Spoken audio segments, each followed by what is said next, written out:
Hello, I'm Danya Jekyll, the Executive Director of AANE. For a few years, way before this COVID pandemic struck, my husband and I were empty nesters. Both children had moved out of the house, and for the first time in 30 years, it was ours and ours alone. As much as I missed my daughter's company, there was a comfort in finally having a fairly clean kitchen and bathroom, knowing how much and what type of food was in the refrigerator, and having a washer and dryer, which was available whenever needed. And while this wasn't part of our experience, many parents who go through this change also feel a sense of relief that chores like cleaning, taking out the trash, and mowing the lawn are no longer embroiled in nagging and aggravation. And life away from parents is healthy for adult children as well.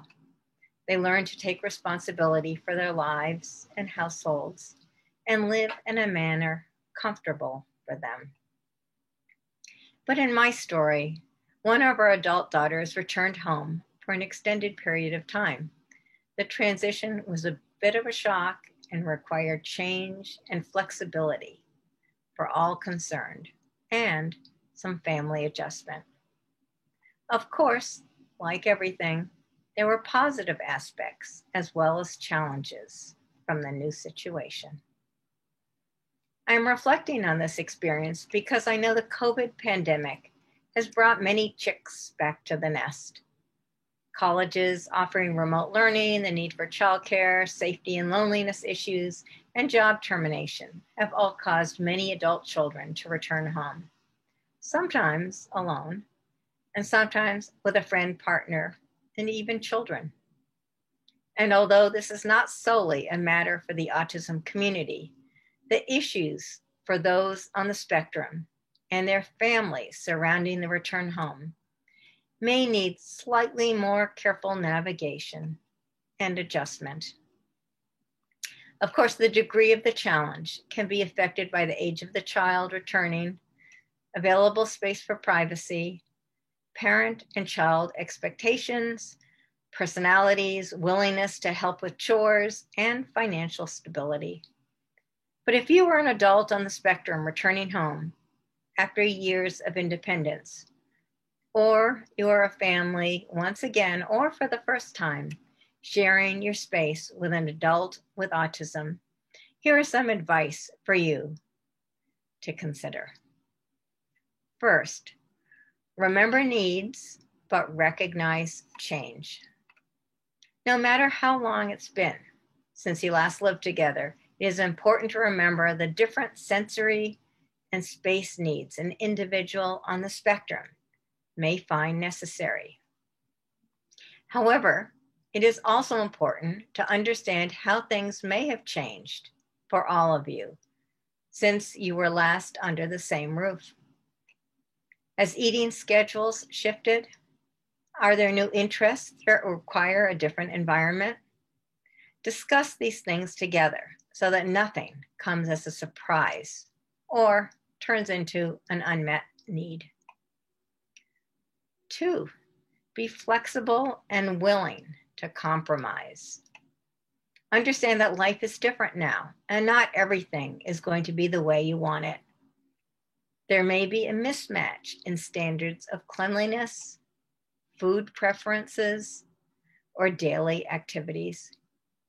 Parents may need to learn to parent less and respect their adult child's needs, independence, and decisions about life, and find a way to be available to support them, but not control them. Adults on the spectrum who have grown used to doing things exactly the way they want may have to adjust as well. Don't criticize or blame, and try not to get annoyed or furious. Discover what you can tolerate, advocate for what you need, and work together to find a middle ground. Third, communicate clearly and adopt an attitude of problem solving. It's inevitable that differences in what and how things should be done will surface and conflicts will arise. Identifying the issue early on and talking about it will keep an attitude of cooperation and prevent tensions from building. As with almost every situation, being able to communicate thoughts and feelings is paramount. Be honest about expectations on both sides and include everyone living in the home, including any siblings. Fourth, create a restorative space.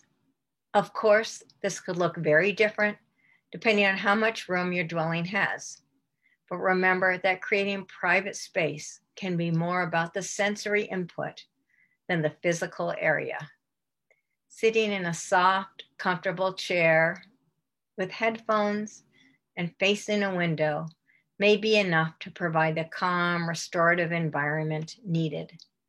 Be creative and find something that works for everyone.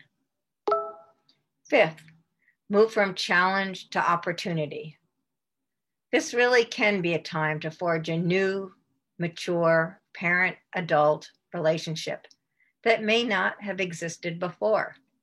You now have a chance to engage in activities together, more as peers.